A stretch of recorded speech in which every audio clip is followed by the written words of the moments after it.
আমাদের ৭১ প্রজন্ম ছিল নিকৃষ্টতম প্রজন্ম। ৭১ প্রজন্মের মতো খারাপ প্রজন্ম মনে হয় বাংলাদেশের ইতিহাসে ছিল না। ৭১ প্রজন্মটা এত মিথ্যুক, এদের নেতা মিথ্যুক, এদের কর্মী মিথ্যুক, এদের সমর্থক মিথ্যুক, এদের যুদ্ধ মিথ্যা, এদের স্বাধীনতা মিথ্যা, এদের সবকিছু মিথ্যা। ঠিক না বে ঠিক? ঠিক না বে ঠিক? আর মিয়া স্বাধীন হয়েছে ৪৭ সালে ১৪ই আগস্ট।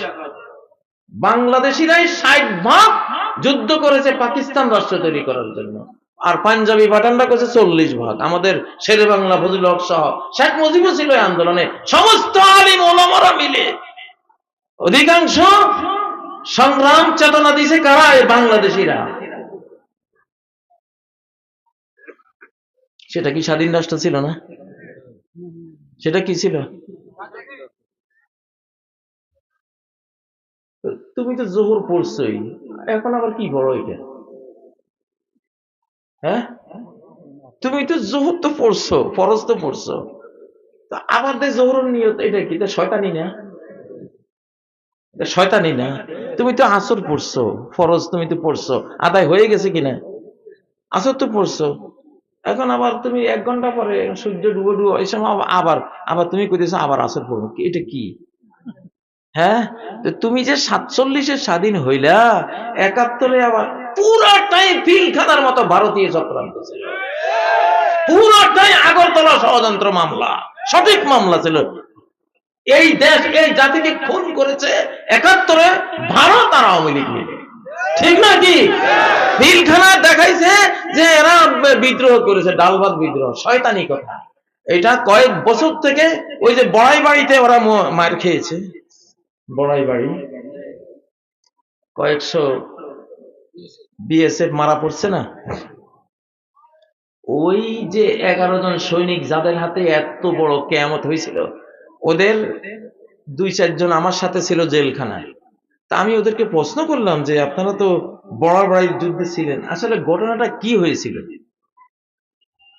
তখন ওনারা বলল যে দেখেন, যখন ওরা আক্রমণ করেছে, আপনারা তো জানেন আক্রমণের পরে তো বাঙালি যিনি ভোর রাত্রে খেতে গিয়েছিলেন কাজ করতে, তার সামনে পড়ছে বিএসএফ কলা গাছগুলি। কলা গাছগুলি ওনারা জিজ্ঞাসা করছে কি গাছ? কলা গাছই তো, কলা গাছ। আমরা ১ জন, ওরা ১০ জন, ইনশাআল্লাহ। ঠিক না? ইনশাআল্লাহ, কোরআনের কথা না? জিজ্ঞাসা করছে যে তোমাদের বিডিআর ক্যাম্প কোথায়? বাঙালি যে কত চালাক, বিডিআর ক্যাম্প ওইদিকে, ওই যে প্রাইমারি স্কুল একটা দেখাই দিছে। আর এই ফাঁকি দিয়ে সে গিয়ে আসল ক্যাম্পে গিয়ে বলে দিছে যে এই ঘটনা। আলহামদুলিল্লাহ, ধন্যবাদ, সে হলো আমাদের জাতীয় বীর। ঠিক না? এরকম চালাক হইতে। তা আমাকে ওই জেলখানায় একজন বলছে যে আমরা তো যুদ্ধ তো করছি, যুদ্ধে আমরা কজন মারছি? সবচেয়ে বেশি মারছি একজন বাবরসি। বাবরসি তো আর কয়জন মারা যাবে, অন্য একটা রাষ্ট্র, পার্শ্ববর্তী রাষ্ট্র, সে তো এগুলি জানে না। হালকা ট্রেনিং আছে তো, রান্না বাড়া নিয়ে ব্যস্ত। মিনিটে ৭০০ গুলি যায় এরকম একটা মেশিন গান ওখানে, বাবরসি ওইটা ধরে টিকেট দিয়ে ওটা খালি মনে হবে। আল্লাহু আকবার। তো বাঙালি বাবরসি হইলে কি হবে? এটা আমাদের একটা জাতীয় যুদ্ধ। সেই যুদ্ধের জন্য তারা কাপুরুষের মতো আইসা হাসিনার সাথে ষড়যন্ত্র কইরা আমাদের পিলখানায় ঢুকছে। তো এটা ইতিহাস তোদের জন্য কলঙ্ক, এটা ঠিক নয় কি? ঠিক না? সম্মুখ সমরে তোরা পারবি না ইনশাআল্লাহ, মুসলমানদের সাথে পারবি না। তো যাই হোক, এই ঘৃণিত ষড়যন্ত্র করেছে ডক্টর ইউনূস সাহেব। সারা পৃথিবীর যে আন্তর্জাতিক আদালত আছে, সারা পৃথিবী যেটাকে সাপোর্ট করে, এই মামলা ওই পর্যন্ত নিতে হবে ইনশাআল্লাহ। এর বিচার আপনারা চান কিনা? চান কিনা? এটা ১৯৭১-এর ওই যুদ্ধে ৬১ জন সেনা অফিসার মারা গেছে পুরো যুদ্ধে, আর একদিনে এখানে ৫৭, আরো সব মিলাইয়া ৭৬ জন। ঠিক না? একটা বাংলাদেশি জাতির বিরুদ্ধে পুরো একটা যুদ্ধ করেছে শেখ হাসিনা। আর আওয়ামী লীগ মিলে, ঠিক নয় কি? বাস কথা সাফ সাফ ভাই, রাগ ঢাক আছে কোনো রাগ ঢাক নাই, সাফ কথা যেটা সেটা। কারণ কিয়ামতের আগে সব গোপন কথা বাইর হবে। আপনারা হয়তো ভাবছেন ওয়াজ মাহফিলে হুজুর এগুলি বলেন, তো এটা তো ওয়াজ মাহফিল, এটা এখানে বলা যায় কিনা? কোরআনে 45 পাতা জুড়ে শুধু এগুলি আছে, শুধু যুদ্ধ আর যুদ্ধ আর যুদ্ধ। কত পাতা? 45 পাতা। সূরা আনফাল খুললে পুরাই যুদ্ধ, তওবা খুললে পুরাই যুদ্ধ, সূরা আলে ইমরান খুললে পুরাই আপনি দেখবেন কি যুদ্ধ আর যুদ্ধ। আমি মুসলমান হলো কোরআন এক হাতে, লোহা এক হাতে থাকবে। লোহা আর কোরআন। লোহা সূরা আছে কিনা? নবীজির হাতে কি ছিল? শুধু কোরআন। শুধু কোরআন ছিল। 24 ঘন্টা তার লোহার হাতিয়ার তার গাড়ে ছিল কিনা? বাংলাদেশ সেনাবাহিনীকে বলছি, সেনা অফিসারদেরকে বলছি, লক্ষ্য করুন। আল্লাহ বলছেন অখুযু হিযরাকুম ওয়া আসলিহাতাকুম, তোমাদের সতর্কতা আর অস্ত্র সাথে রাখো। তোমাদের সতর্কতা, সাবধানতা আর কি অস্ত্র সাথে রাখো। তোমরা যে এতগুলি অফিসার, তোমরা খালি হাতে, খালি হাতে গেছো, এইটা তোমাদের আমি বলবো কোরআন বিরোধী অশিক্ষা এবং নবীজির লাইফ স্টাইল বিরোধী অশিক্ষা, ঠিক নয় কি? সেদিন যদি 57 অফিসারের কাছে 57টা এলএমজি বা অ্যাসল্ট রাইফেল বা কিছু থাকতো, 57টা পিস্তল থাকলেও তো এই পরিণতি হইতো না, ঠিক নয় কি? সবচেয়ে বড় ভুলটা হয়েছে এখানে, তারা কি খালি হাত। তুমি তো সৈনিক, তুমি তো হলো প্রতি সেকেন্ডে আমার বাংলাদেশ রক্ষা করবা, তাহলে তুমি অস্ত্র তোমার কাছে নাই কেন? কি তুমি হেফাজত করবা? তুমি নিজেরাই হেফাজত করতে পারলা না, তুমি দেশ হেফাজত করবা কেমনে? তাহলে আপনারা সেনা অফিসার হয়ে গেলেই আপনাদের কাঁধে বন্দুক নাই, বন্দুক থাকবে শুধু সাধারণ সোলজার হাতে। তার কাঁধে কেন? এটা নবীজি, হযরত ওমর, খলিফারা, সমস্ত ভারতের মুঘল যারা সুলতান ছিলেন তারা পর্যন্ত, সুলতান সুলেমান পর্যন্ত, এর সবার কাঁধে সবসময় কি থাকতো? তাদের হাতিয়ার থাকতো। কারণ কোন সময় কি হয়, ঠিক নয় কি? রয়্যাল বেঙ্গল টাইগারের নখগুলি কতক্ষণ থাকে সাথে? তার থাবা, তার নখ কতক্ষণ থাকে? সারাক্ষণ থাকে না? খোলা হাতিয়ার, যখনই আমি দিব থাবা, ঠিক না? এটা না হলো সমর বিদ্যা। তোমরা কি যুদ্ধবিদ্যা তোমরা শিখলা? হায় হায় রে, আমি খালি ওই আফসোসে মরি, তারা যদি কোরআনের এই একটা আয়াতের উপর আমল করতো, সূরা নিসার আয়াতটা, ওখুযু হিযরাকুম ওয়া আসলিহাতাকুম, ভবিষ্যতে যদি আর এরকম ভুল করো, চাকরি বাকরি কিছু রাখতাম না তোমার, ঠিক না বেঠিক? ভাই আমার কোনো ডর নাই, আমি হলাম জনতার কাতারে, আপনাদের কাতারে মানে। আমি না কোনো চেয়ারম্যান, না কোনো মেম্বার, না কিছু হবো না। আমি পাবলিকের লোকে থাকবো, তো করে ডান্ডা মারার জন্য আমি পাবলিকের সাথে আছি। শয়তানি করবা, ভুল করবা, জ্ঞানের ডান্ডা দিয়া তোমাদেরকে পিটাবো ইনশাআল্লাহ। এখানে এই যে আল্লাহ বলছেন ওয়ালিয়াখুযু হিযরাহুম ওয়া আসলিহাতাহুম, তারা যাতে তাদের সতর্কতা আর তাদের হাতিয়ার সাথে রাখে। 102 নম্বর আয়াত সূরা নিসা। কত নম্বর আয়াত?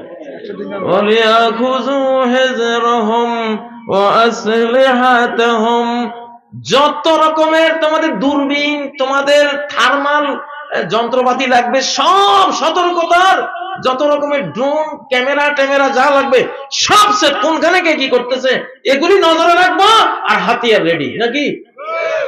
তাহলে মারতে পারতো? শাকিল, আমাদের জেনারেল শাকিল সাহেব না জানি কে কত কাকুতি করেছিল, একটা খালি অস্ত্র পাঠাও, আর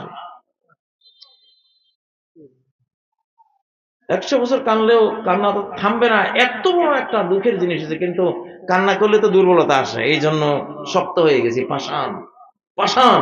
এর বিচার আল্লাহর কাছে দিছি, জমিনেও ইনশাআল্লাহ আমরা চেষ্টা করব এর বিচার করে ছাড়বো।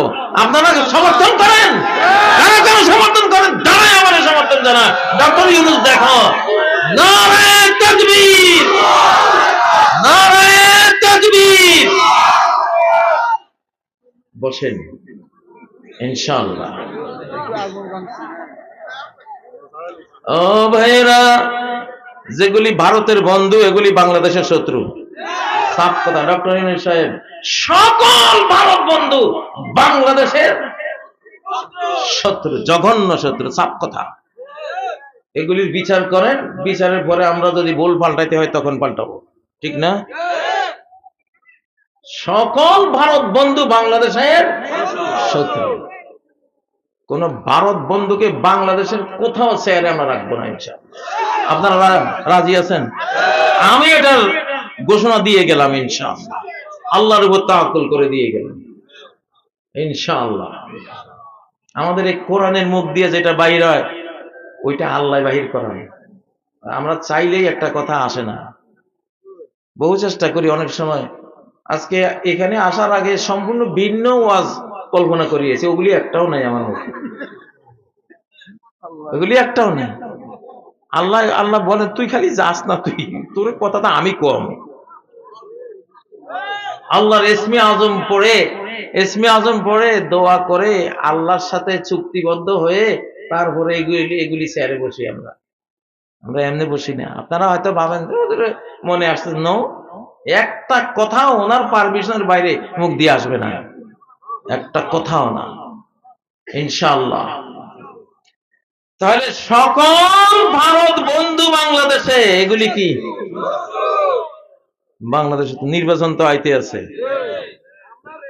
ইনশাআল্লাহ, ঠিক না? ঠিক, হ্যাঁ। ভারত যারে ভালো বলবে সে বাংলাদেশের জন্য সিরিয়াস খারাপ, সবচেয়ে নিকৃষ্ট, সবচেয়ে বদতর, সবচেয়ে খারাপ, ঠিক না? আর ভারত যার সমালোচনা করবে সে খুব ভালো লোক বাংলাদেশের ইনশাআল্লাহ, ঠিক না? ঠিক। আচ্ছা ভাইরা, যাক, মনের একটু ঝাল মিটাইলাম।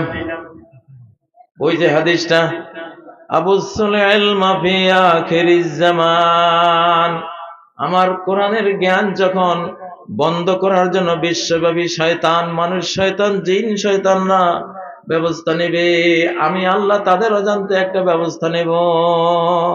আমি সমস্ত জ্ঞান, কোরআনের জ্ঞান, আমার নবীর সুন্নাহর জ্ঞানকে লাইভ করে দেব।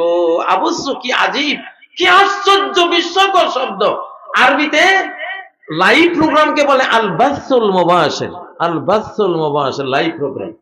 সেই শব্দটাই নবীজি 1450 বছর আগে ওনার মুখে, আবুসুল ইলমা, আমি বাস মানে আল বাস, এটা আমি লাইভ প্রোগ্রাম করব। এখন তো এই যে আমি ওয়াজ করতেছি, লাইভ হচ্ছে না?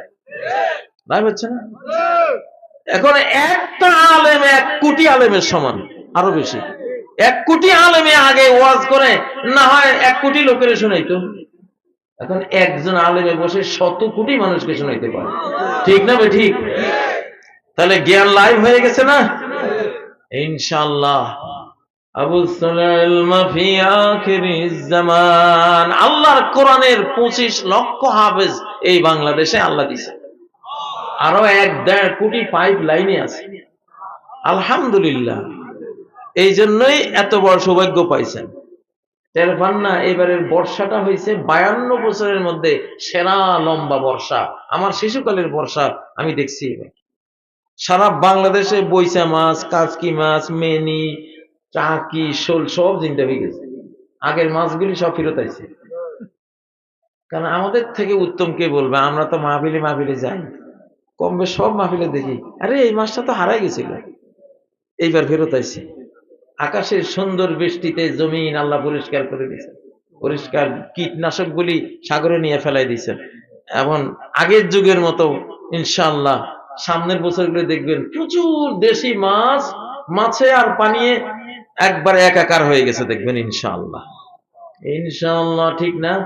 আর এবার শীতও লম্বা পাইবেন ইনশাআল্লাহ, আমাদের শিশুকালের শীত এবার দেখবেন। ঢাকা শহরে এবার শুরুতেই দেখলাম 17 ডিগ্রি, বুঝলেন না? আগে তো সারা শীত মৌসুমে একেবারে মাঘ মাসের দিকে 2-1 বার দেখতাম শীত ঢুকছে, এবার শুরুতেই ঢাকা শহরে। ও ভাইয়েরা, তওবা ইস্তেগফার করেন। জ্ঞান তো এখন সবার হাতে হাতে আছে, সকল নারীর কাছে জ্ঞান আছে, সকল পুরুষের কাছে জ্ঞান আছে। ওয়াল আবদু ওয়াল হুর, স্বাধীন পরাধীন সবার কাছে জ্ঞান আছে। ওয়াস সাগীর ওয়াল কাবীর, বড় ছোট সবার কাছে জ্ঞান চলে গেছে।